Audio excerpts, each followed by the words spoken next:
Missourians now have 4 constitutional questions to decide in August. This afternoon, Governor Kehoe moved up several questions to that ballot instead of November's, and Hannah Falcon breaks down why moving up the questions is significant for Missouri voters. This August, Missourians will decide on several questions that will determine the future of this document. This is the Missouri Constitution, which governs the whole state. And Governor Mike Kehoe did not randomly decide which questions to move to the primary election. This is a transformational moment for our state. Of the 4 constitutional amendments Kehoe moved to the August ballot, 2 in particular are facing strong opposition. These amendments are a total power grab.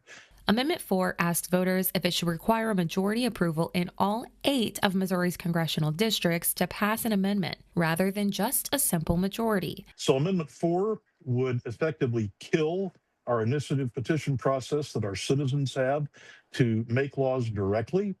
If passed, this would make it harder for constitutional amendments placed on the November ballot to succeed, something the Republican lawmaker behind this amendment supports. If you're going to change the Constitution, you should be able to have broad representation throughout the state. Amendment 5 is Kehoe's tax plan. If voters approve the plan, lawmakers can raise sales taxes or introduce new ones to replace the state income tax. We're asking voters, do you want to move to a different tax system where they get to keep all of the income that they make? We call it the everything tax. It would allow lawmakers to just ignore existing constitutional protections that protect taxpayers and raise new sales taxes and add new sales taxes on services. Moving up these questions may make it easier for Republicans to achieve their priorities.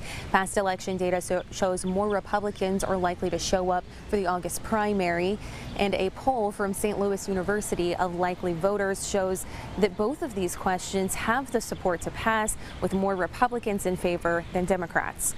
Reporting in Jefferson City, I'm Hannah Falcon.